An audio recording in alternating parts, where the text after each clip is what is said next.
네, 이 자리에 19대 총선에서 당선된 새누리당 노철래 국회의원 나오셨습니다. 안녕하십니까? 안녕하십니까? 네, 반갑습니다. 네, 고맙습니다. 우선 당선 축하드립니다. 감사합니다. 네, 이제 지역구가 이제 경기도 광주시죠? 네. 네. 먼저 경기도민 또 우리 광주 시민들에게 먼저 인사부터 좀 해주시죠. 뭐 광주 시민과 경기도민 또 우리 경기방송 청취자 여러분께 진심으로 감사드립니다. 특히 우리 광주 시민께는 제가 이 당선되게 된 모든 공 또 승리의 영광 우리 광주 시민에게 다 돌려드립니다. 그래서 앞으로도 광주 시민만을 바라보고 광주 시민만을 위해서 제가 최선을 하겠다는 말씀을 이 자리를 빌어서 다시 드립니다. 감사합니다. 예, 이번 19대 총선 경기도 광주 상당히 박빙의 승부였습니다. 우리 노철래 의원께서 상대 후보를 1.6%포인트 정도 차로 다 제친 거로 내가 알고 있는데 상당히 가슴 저리셨겠습니다. 예, 그렇습니다. 예, 어떻게 어떻습니까? 그래도 이렇게 큰 승리를 거두셨는데 승리의 원동력은 어디에 있다고 보십니까? 물론 광주가 동부 그러니까 수도권 동부에서 좀 낙후된 쪽에 이렇게 들어갑니다. 예. 그래서 광주 시민들이 원하는 건 좀 이렇게 발전된 모습, 변화되는 모습을 좀 보고 싶다. 네. 그래서 광주시 발전의 견인차 역할을 할 수 있는 사람이 노철래라라고 하는 거를 좀 이번에 상당히 좀 실감나게 이렇게 받아들였던 것 같아요. 예. 그래서 물론 저도 그 수도권의 균형 발전 차원에서 광주시를 좀 변화를 좀 제가 유도하겠다는 얘기로 결국에는 광주 시민들한테 이해와 설득을 구했고 광주 시민들은 저의 그런 그 광주시 변화의 견인의 그 목소리를 제대로 좀 이해가 됐던 게 아닌가 저는 그렇게 보고 있습니다. 예. 이번 4.12 총선 결과를 보면은 새누리당이 이제 전체적으로 총선에 승리를 거뒀다 이렇게 말씀들을 하시는데 이 수도권만 놓고 보면은 또 상황이 반전됩니다. 우리 물론 노철래 의원께서는 승리를 거두셨는데 이번 총선 전체를 놓고 평을 한다면 어떻게 평가를 하실 수 있으시겠습니까? 물론 전체로는 우리가 과반을 확보를 했습니다만 수도권에서는 솔직히 있어서 패했습니다. 예. 이제 수도권이 결국에 정치의 중심이다 보니까 수도권의 이 젊은 층들이 상당히 우리 새누리당에 좀 비판적 시각을 가지고 있었던 것 같은데 그게 이제 표로 나타나 가지고 상당히 그 수도권에서 나왔던 후보들이 고전을 했고 또 그런 점을 극복하기 위해서 애를 썼음에도 불구하고 뭐 선거 기간이 조금 좀 짧았던 것 같은 생각도 듭니다만은 그런 점에서 앞으로 그 우리 새누리당이 수도권 젊은 층들한테 좀 큰 그 어떤 그 정책의 변화, 정치 틀을 좀 바꿔야 되겠다라는 생각을 하고 있습니다. 그래서 앞으로 저희들은 수도권이 바라고 원하고 수도권의 이 민심을 정확하게 좀 읽어서 거기에 대응하는 방향으로 12월 대선을 앞두고 그런 점을 좀 그 내용과 깊이를 가지고 접근을 할 그런 계획입니다.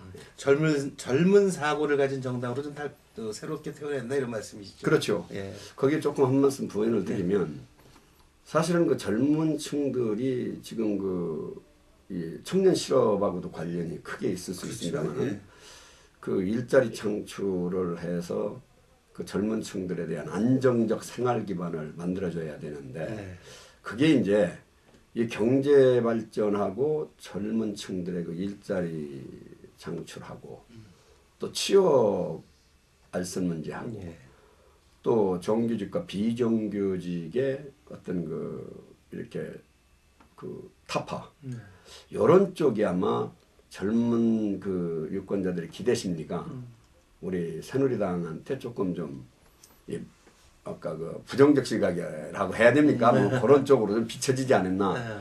그러나 결코 우리 새누리당은 그런 거 젊은 세대들한테 뭐 어떤 차별화를 둔다든지 또 어떤 이 성인 세대와 뭐 변화를 어떤 주기 위한 차별화 이건 절대 없습니다. 그래서 앞으로 아마 우리 젊은 세대들한테 접근하기 위한 다양한 정책 개발로 저희들이 일자리도 좀 다양하게 만들고 해서 강도 높은 접근을 하겠다 라는 말씀을 이 자리를 빌어서 드리고 싶습니다. 네, 이제 변화된 새누리당의 모습을 좀 보실 수가 있다. 이제 이런 말씀이십니다. 예. 예. 우리 노철래 의원께서는 미래희망연대 대표 출신이시죠? 예. 네. 이 한나라당과의 합당을 통해서 이제 새누리당으로 이제 합류를 한 그런 케이스이십니다. 예. 대표적인 박근혜, 친박근혜계 이렇게 이제 평가들을 하고 계신데 그 평가에 대해서는 뭐 부정 안 하시죠? 물론 부정 않습니다. 예. 그럼 앞으로 이제 대선도 12월 있고 그러는데 국회에 들어가셔서 뭐 고민하고 계신 역할이 따로 있으십니까? 물론 그 국회는 헌법기관이죠. 예. 그래서 국회의원 개개인의 정치적 소신과 철학 또 국가 정체성하고 관련해서 좀 어떤 역할을 해야 되겠다라고 하는 어느 의원이나 누구나 그런 그 소신과 철학을 가지고 있습니다. 그래서 그건 이제 국회에서 해야 할 일이고, 막 이 당과 국민을 향한 정치는 큰 틀에서 좀 변화를 주기 위해서 특히 이제 12월 대선 전국을 앞두고 제가 그 전 친박연대 그 미래희망연대 그 원내대표라고 당 대표를 했던 사람으로서 당의 그 정체성하고 국민들 이상과 사고에 부합될 수 있는 그 정치적 변화 또 국민에 대한 어떤 그 믿음과 신뢰 예, 좀 정의감이 새롭게 그 정리될 수 있는 그런 그 계기를 만들어주는 역할을 좀 해야 되겠다. 예. 그래서 우리 그 새누리당의 지금 의원들이 이번에 그 다선 의원들이 좀 많이 이렇게 줄어든 그런 그 결과인데 예.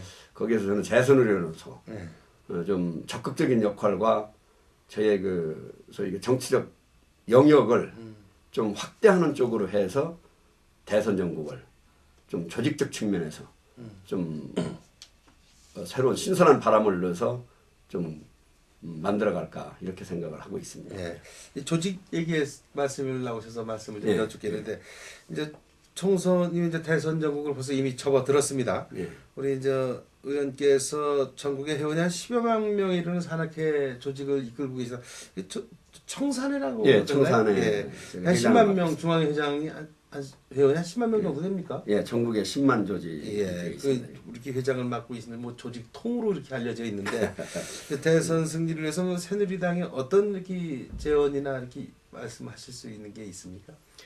제가 그 청산회를 만든 건 지금부터 한 6년 전, 2006년쯤에 청산회를 만들어 가지고 전국에 지금 좀 전 말씀드린 대로 한 10만 조직을 가지고 있습니다. 그래서 그 조직은 점점 지금 확대되고 있습니다. 그래서 막 금년 말쯤 되면은 한 5, 6만까지 지금 확대될 그런 계획인데 그건 어떤 정치적인 목적을 갖고 만든 청산회 조직이 아니고 전 산이 좋아서 산하고 좀 같이 하기 위해서 산수를 즐기면서 양식의 어떤 폭도 넓히고 건강도 다지고 그럴 계획으로 그걸 처음에 시작을 했는데 지금은 그 엄청나게 그 불어난 조직이 됐습니다. 그래서 저희가 조직도 결국에 이 정치적 조직도 결국에 그 국민들한테 마음을 열어야 돼요. 그 소통을 통한 대화 또 소통을 통한 어떤 그 모임의 그 동력 이런 걸 좀 창출해내게 되면 자연스럽게 이 조직은 확대가 됩니다. 그렇죠.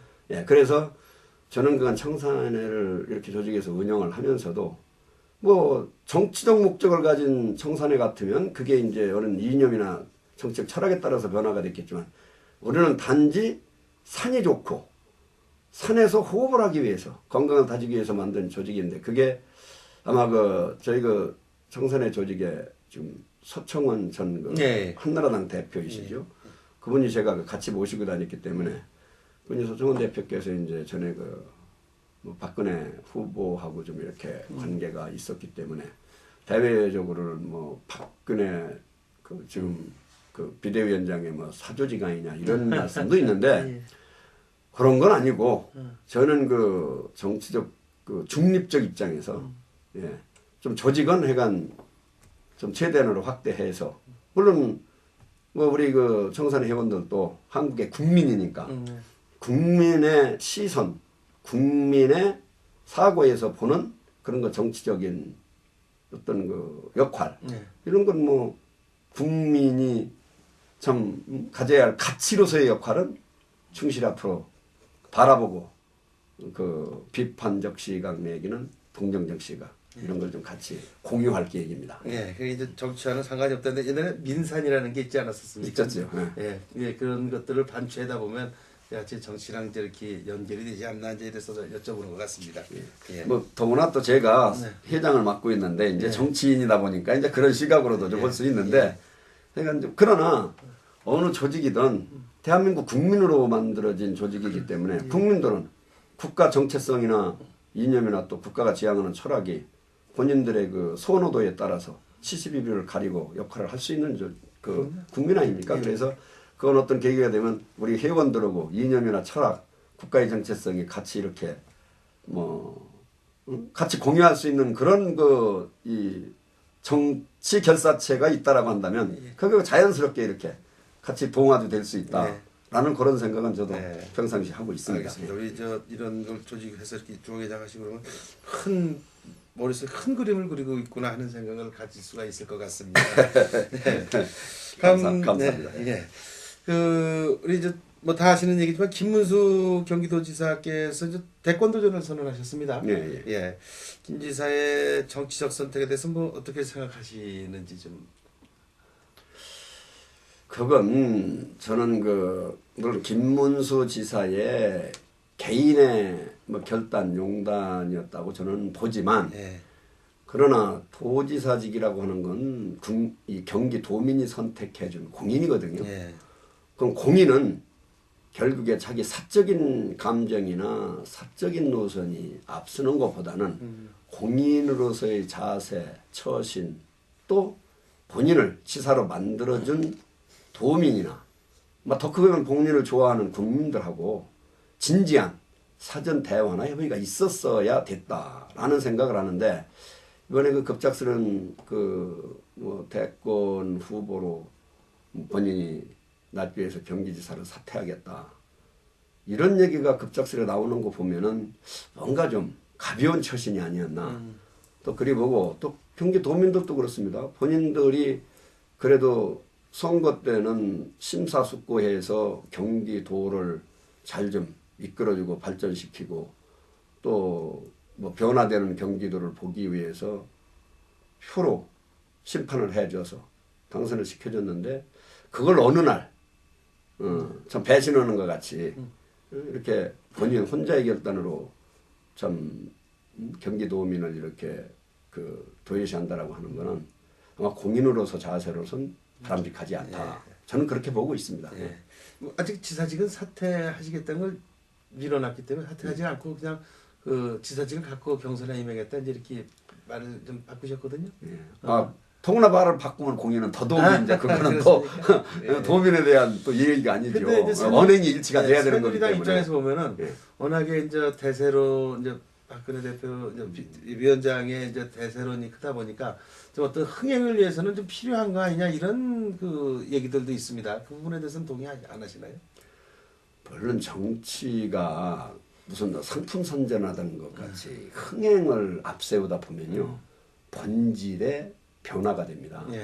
그럼 정치는 결국에 국민 생각과 국민 여망에 부응할 수 있는 이 원천적 본질을 가지고 접근을 해줘야 되고 국민들도 그걸 가지고 심판하고 대응을 해줘야지 어느 상대가 이렇게 될 수 있다 없다라는 쪽에서 그런 누구만이 또 어느 누구만이 또 그 어떤 흥행이나 뭐 상대적 관계로 봐서 당의 어떤 그런 뭐 위상을 높일 수 있다.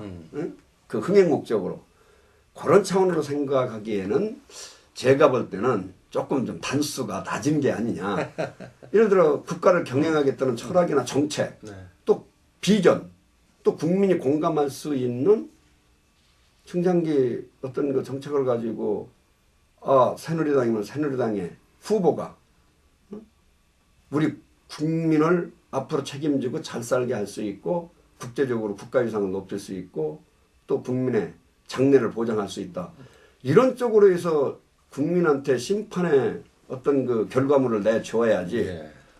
내부에서 후보 몇 명이 어떤 경합을 하고 뭐 한다고 해서 그게 어떤 그 무슨 뭐 효과를 노린다. 나는 그거는 좀 제가 그건 그 정치계에 있었던 사람으로서도 딱히 거기에 어떤 초점을 맞춘다면 그거는 저는 좀 부정적으로 보고 싶습니다. 예. 예. 한 가지만 더 여쭙겠습니다. 요새 이제 대선 후보 경선 룰을 놓고 이제 여러 가지 논란이 있습니다. 현행은 뭐 대의원 20%, 책임당원 일반 국민 각각 30%, 여론조사 20% 이런 방식이지 않습니까? 예, 예. 그리고 김문수 지사 측은 완전 국민 경선 오픈 프라이머리를 좀 주장하고 있는데 어떻습니까? 경선 논란 어떻게 보고 계십니까? 저는 지금 그 경선의 룰이 예. 우리 현재 그 새누리당의 경선 룰은 나는 잘 좀 완벽하게 나는 갖추어진 그런 룰이라고 봅니다. 예. 그것도 냉정히 보면 물론 당원도 우리 국민으로서 이 자기 지역민 서민들 속에서 호흡하는 분들이거든요. 당원 책임 당원들도 그분들도 결국에는 지역에서 이 지역민들 주민들 여론을 듣고 뭐 표 행사도 하가 하지 전혀 뭐 자기 혼자만이 어떤 독자적 그런 것만은 아니거든요. 예. 그래서 저는 지금의 룰도 뭐 거은 그 오픈 프라이머리에 뭐 근접하는 그런 저는 룰이라고 봐요. 근데 그건 완전 국민 경선으로 가게 되면 저는 거기에는 그 우리 그 새누리당이 지향하는 그런 그 경선 결과가 안 나올 수도 저는 있다라고 봅니다. 예. 그럼 뭐 기우일 수도 있는데 만일에 지금 우리 소위 얘기하는 역선택을 그렇죠. 우리 당원도 아니고 우리 당을 지지하는 층도 아닌데 어느 상대 정당이나 여타 정당이 그 선거인단으로 참여를 해가지고 오히려 자기네 당에서 생각할 때는 그 갑이라는 후보가 상대하기 버겁다. 그러면 을이라는 후보를 선택해서 경쟁력 있는 갑을 후보 경선을 떨어뜨릴 수도 있거든요. 네. 그래서 완전 국민 경선이라고 하는 거는 저는 아주 그 잘못된 제도일 수도 있다. 네. 예. 그게 진짜 그 우리 새누리당에서 지향하는 그 특정인만을 염두에 두고 하는 그런 그 완전 국민 경선이라고 하는데 그러나 국민 전체한테 그 묻는 경선은 오히려 정당을 약화시키고 희석시키고 그 민주주의 선거 정치는 정당 정치인데 그런 식으로 정당을 완전히 배제시켜야 된다라고 하는 그런 거는 저는 아주 잘못된 그런 그 제도일 수도 있다. 그래서 저는 좀 부정적으로 보고 있습니다. 완전 국민경선. 네, 역선택의 문제, 또 정당 정치의 실종이라는 문제 이런 것들을 염려를 하신다 이런 그렇죠. 말씀이시죠? 예. 알겠습니다. 이 야권의 움직임 역시 관심이 아닐 수가 없습니다.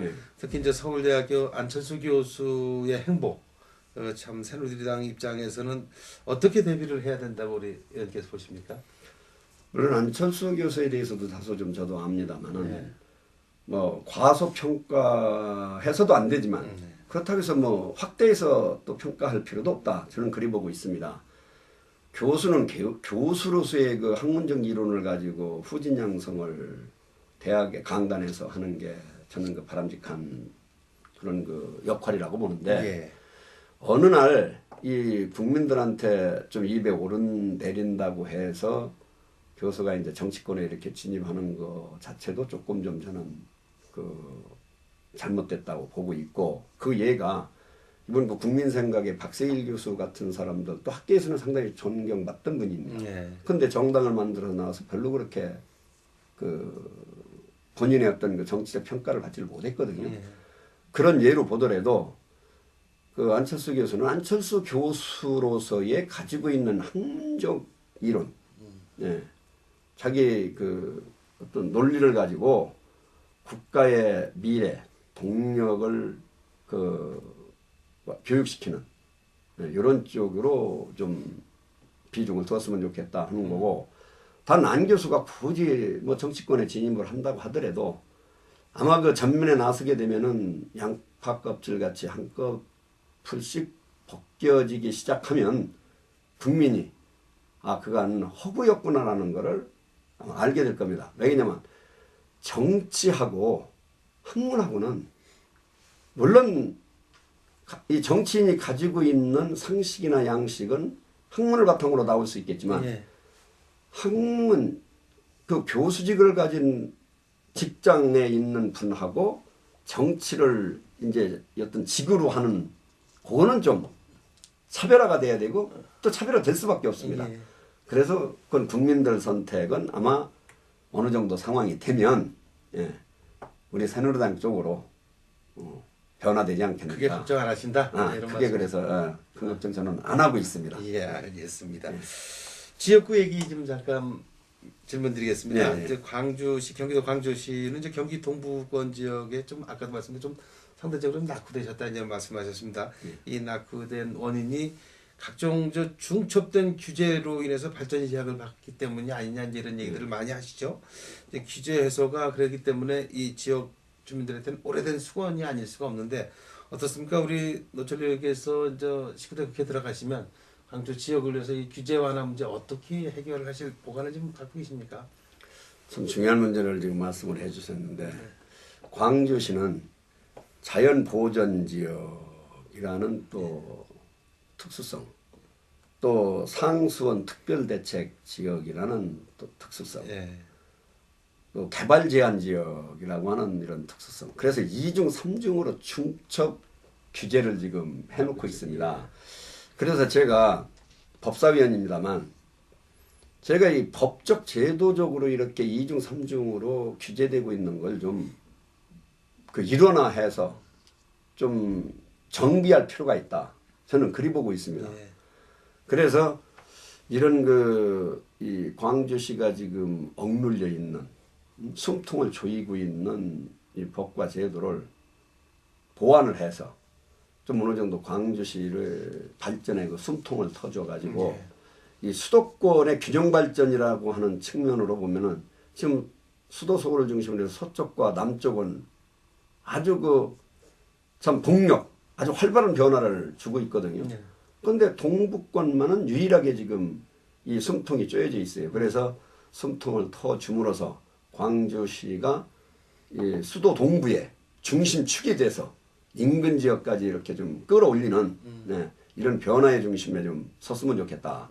그래서 광주 시민이 그간 저한테 요구하고 저한테 건의하고 저한테 좀 중점적으로 좀 해달라는 몇 가지 사항들이 있습니다. 그 중에 가장 크게 지금 작용하는 게 이게 개발 제한, 상수원 보호라고 하는 이런 점을 좀 재조정을 해서 광주시를 살맛나는 곳, 미래가 보장되는 곳으로 좀 바꿔달라는 요청이 너무 많아서 제가 이쪽으로 한번 중점적으로 저의 그 정치적인 소신과 참 야망을 갖고 한번 네. 계속 좀 대응을 해볼 계획입니다. 예, 알겠습니다. 광주 시민들이 힘 있는 국회의원 모셨다고 상당히 반가워하시면서 이거에 상당히 관심을 많이 갖고 계십니다. 뭐 그는 아닙니다. 뭐 힘이야 어느 국회의원도 다 힘은 있습니다. 그래서 열심히 하겠다는 소신은 가지고 있습니다. 예.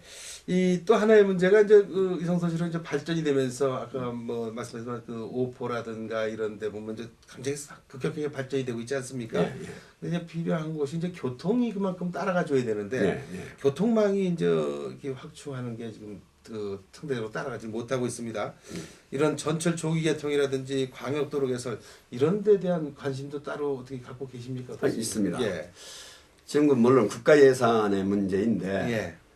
지금 3번 국도의 교통량을 보니까 아마 우리나라 전국의 이 국도의 교통량 어느 지역보다도 가장 정체가 심은 그럴 겁니다. 국도 중에 예, 하나일 겁니다. 예. 그래서 이 성남에서 저쪽 곤지암 이천 여주리 장원까지 예. 이어지는 이 좀 3번 국도를 이 교통을 좀 분산시켜줘야 돼요. 그래서 지금 나온 배안이 아마 자동차 전용도로 예. 이 성남에서 장원까지 또 가는.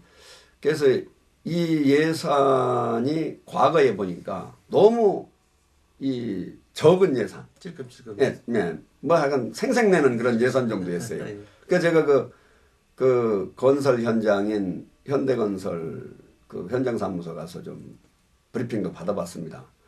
그랬더니 진짜 이런 대형 공사치고는 그렇게 예산이 적게 졸속으로 이렇게 배정된 그런 예가 뭐 거의 없어. 저도 예결위원을 4년 동안 했습니다만 그래서 이번에 성남 장원 간 자동차 전용 도로를 조기에 완공을 해서 3분극대의 교통량을 분산을 좀 시켜주는 게 가장 급선무인 것 같고 전천 복선화도 그렇습니다. 이게 3분극대의 교통량이 집중하는 건 결국에 출퇴근할 교통수단이 그렇죠. 그거밖에 없어요.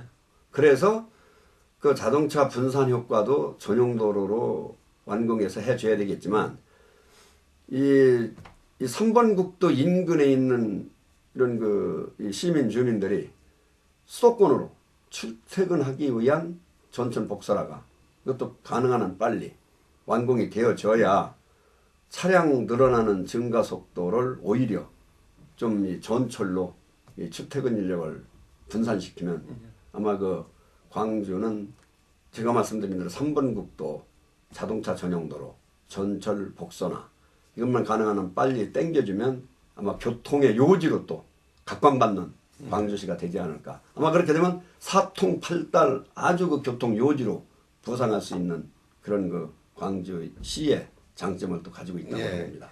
단시간 동안인데 광주에 대해서 많이 공부를 하셨습니다. 아니 뭐 네. 지역구 의원으로서 좀 해결할 방안까지 전부 이렇게 다 보관까지 갖고 계시는 게 참 대단한 그런 해안을 갖고 계신데, 네, 이 아쉽습니다. 이 나눌 말씀이 참 많은데 어느덧 준비된 시간은 다 돼가고 있습니다. 자세한 말씀은 다시 한번 또 입성하시면 다시 한번 시간을 내서 듣기로 그렇게 하고요. 하시죠. 네. 끝으로 어떤 당선의 영광을 주신 우리 광주 시민, 경기도민들에게 다시 한번 마무리 인사해 주시죠. 제가 서두에도 말씀드렸습니다만은 저는 좀 광주에는 좀 낯선 상태에서 왔습니다.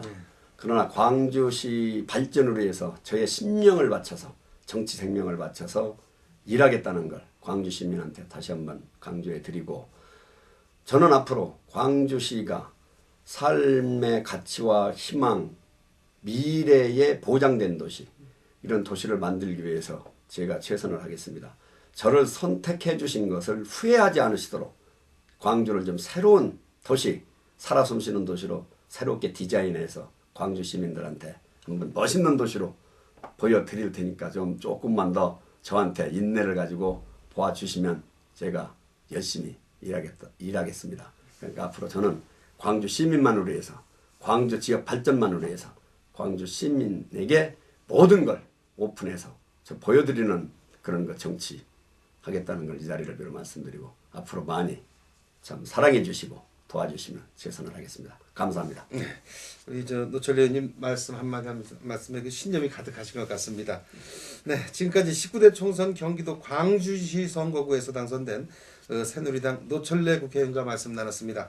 노철래 의원님 오늘 말씀 고맙습니다. 감사합니다.